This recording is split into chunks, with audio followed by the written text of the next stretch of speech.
na puwersa ng Super Typhoon Karina at habagat nito lang Miyerkules.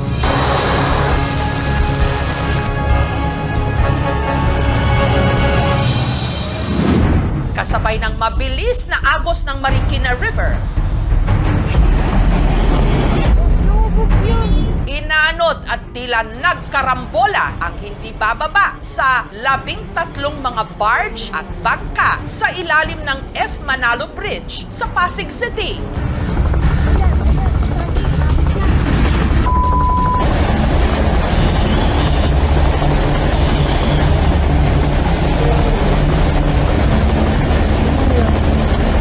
Galing po ito sa Upper Marikina. Siguro bumitaw yung pagkakatali ng mga barge. Ang mga lula ng inanod na barge humingi ng saklolo. Merong 5 natrap na tao sa barge. Ang pag-rescue sa biktimang inabot hanggang madaling araw. Delikado kasi yung flow ng tubig, malakas yung current.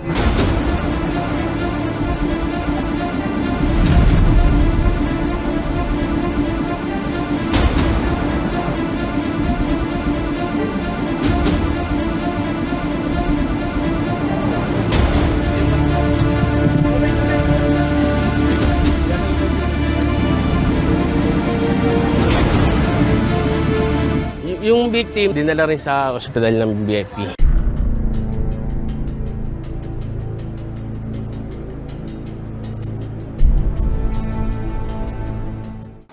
Ang bagsik ni Super Typhoon Karina halos sintindi raw ng hagupit ng bagyong Ondoy na nagpalubog din sa Metro Manila taong 2009.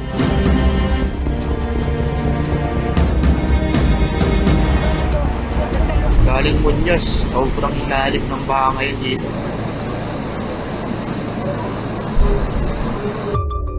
Dahil lagpas tao na ang baha,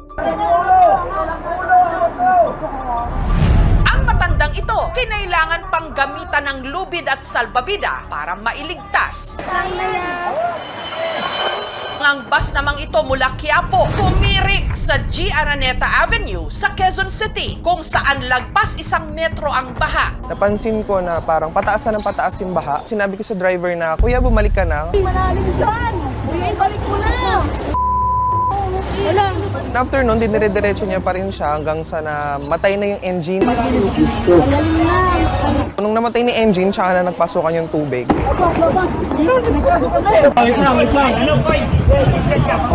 Ang mga pasahero sa loob ng bus nagkukumahog na makalabas. Lalong nagkagulo nung napansin ng mga pasahero na ang tubig sa labas abot na hanggang bintana. Wala! Masok na yung baha! Nung nandun kami sa loob, nakakatakot. Siksikan po kami kasi patay yung makina, then hindi mabuksan yung pinto. Ang mga rumesponding rescuer sa bintana na isa-isang pinadaan ang mga naipit.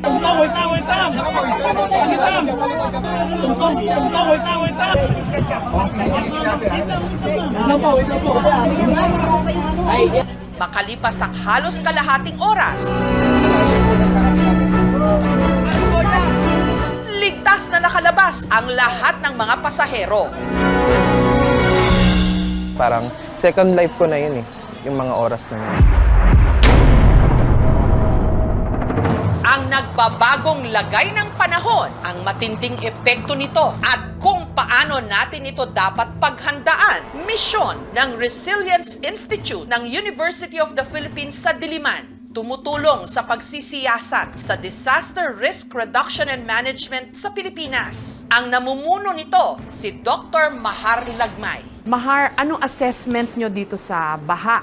Hindi naman natin may kakaila na malakas talaga yung ulan, di ba? Pati yung mga datos sa Pag-asa, more than 400 millimeters of rain, no? Medyo nag-exceed pa nga dun sa value ng Ondoy. Although yung Ondoy mas packed within 6 hours na deliver yung rain.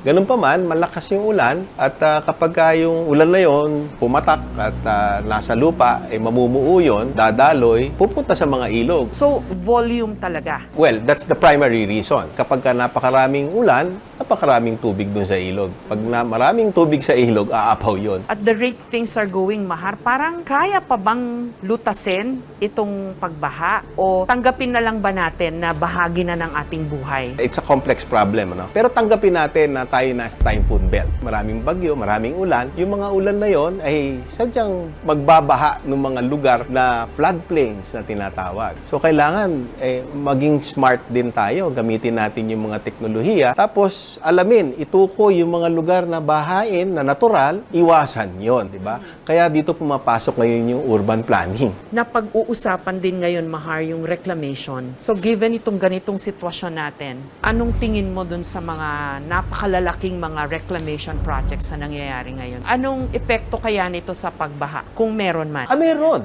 In fact, sa mga scholarly articles, may mga nagsasabi, they link reclamation with aggravated flooding. Pwede pa ba nating Long-term. i-reimagine ang Metro Manila para, 'di ba, better managed yung sitwasyon? Ang ano ko ngayon, wag gumrabi pa di ba? Kasi magkakaroon ng population growth. May Magkakaroon ng climate change. Lalaki ang baha. So yung mga problema na ngayon natin na nararanasan, magiging mas grabe pa. Hindi ba ngayon tamang panahon na mag-isip tayo na paano ba natin i-decongest ang overcrowded na metropolis? Kasi yung project na flood control na niloan natin sa World Bank ay worth 358 billion yata. Yun yung ginawa natin sa Metro Manila. Roughly 1 billion a day. Hindi lang puro dapat na interventions na infrastructure kasi meron tinatawag na soft solutions. Planuhin mo na mabuti. Katulad doon, kikita mo yung subdivision na yon na nasa floodplain. Aangal yung mga tao na inabaha sila kasi natural na parte ng river yun So dapat yun, may zoning ordinance yun na huwag ka magtayo doon. Nag-helicopter pa kami to study the Marikina River. Tapos kitang-kita mo from the aerial shot na that subdivision should not have been there in the first place, di ba? Ang daming ganyan. Kasi yung pagliko nung ilog na ganyan, syempre ikaw unang babagsak, tatamaan nun. At ang daming ganyan na mga similar na senaryo na dinidescribe mo all over Metro Manila, all over the Philippines. Kasi pag hindi tag-ulan, Okay sila. tuyo siya, maganda yung lupa. Ay, okay magtayo dito. Ay, hindi nagbabaha dito. Ang problema, may climate change. Yung dating hindi nararanasan, ay maaaring maranasan. Ang UP Resilience Institute bumuo ng isang interactive map na malaking tulong sa mga Pilipino tuwing may sakuna gaya ng baha. Ito ang Project NOAA o ang Nationwide Operational Assessment of Hazards. Meron tayong website, noaa.up.edu.ph. Tapos, alamin yung inyong hazard sa inyong kapaligiran or neighborhood. Anong code para safe ka? Ayun, nakalagay na. Ayun. Hazard levels, little to none, little to none, little to none. Ayun na yung sagot. Yun na. Napakadetalyado ng interactive map ng Project NOAA. Matutukoy mo ang mga landmark, pati na ang iyong eksaktong address. At malalaman mo rito kung bahain ba ang inyong lugar. At hindi lang Metro Manila ang covered ng interactive map ng NOAA. Buong Pilipinas! Sa Facebook Live na ito sa Rodriguez Rizal, makikita kung paano rumagasa ang baha sa kasagsagan ng pananalasa ni Karina at Habagat. Laking gulat ni na Dexter at Erson nung biglang Hoy, may inaano na tao! Wala, may inaano na tao! May nagus na lalaki na naka-helmet tas nakakapote. Nakita namin siya yung dumiretso na dun sa may bangin. May inaano na tao, guys! ang bangin. Tinatayang nasa 20 meters ang taas. Kita ko po mismo yung pagkalaglag niya po nung inanod po siya. Agad tinungo ni Troy ang pinagbagsakan ng lalaki pero hindi niya ito nakita. Hoy, may inaanod na tao! Samantalang si Journey na nakatayo ang bahay malapit sa ilog. Pagbukas ko ng pinto, biglang may nakita akong tao. Ang nakita niya, walang iba kundi ang lalaking inanod sa baha. Bagamat hinang-hinana, buhay pa. Nangihingi ng tulong. Tapos parang hindi ko kakayanin ako lang mag-isa. Ang ginawa ko, tinawag ko yung pamangkin ko. Dito na raw sila naabutan ng sasaklolo rin sanang si Troy. Yung pantalon niya po, nagiging short na po eh. Tapos marami na po siya gas-gas. Inakay na lang po namin pataas. Ang nilalamig? Malamig daw kuya ko.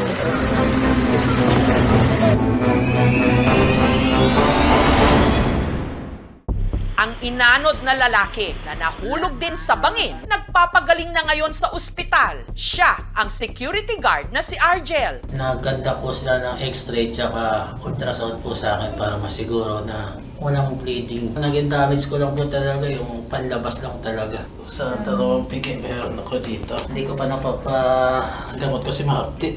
Tapos sa likod. Yan po yung mga gasgas ko na po yan. Kwento ni Argel, pauwi na raw siya galing ng trabaho nung na-stranded dahil sa lakas ng ulan. Nagantay ako siguro mga mahigit 1 oras. Nararamdaman ko din katawan ko bumibigay na talaga kasi tinatrangkaso nga ako.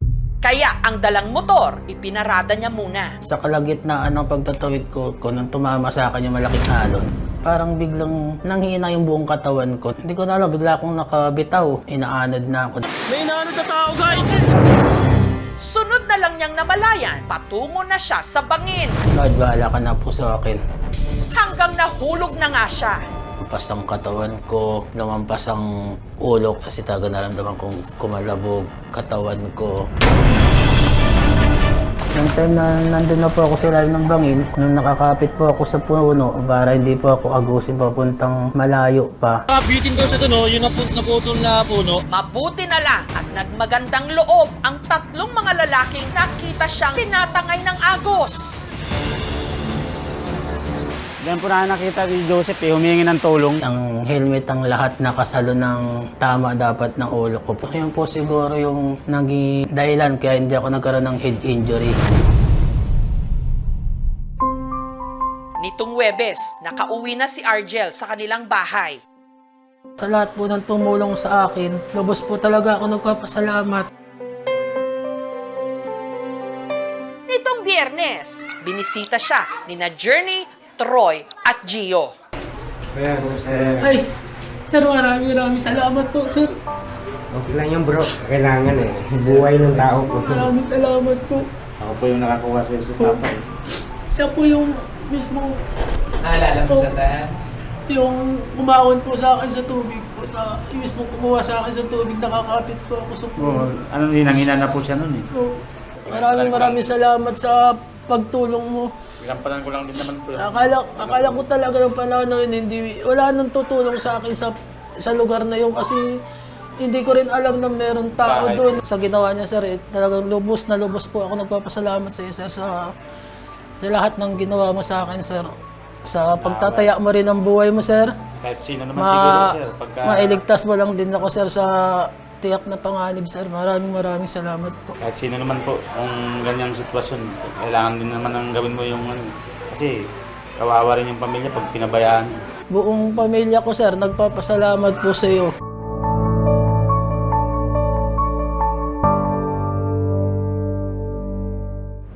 Hindi simpleng problema ang pagbaha dito sa Metro Manila. Napaka-komplikado at ang mga sanhi nito napakarami rin. Buhol-buhol pa.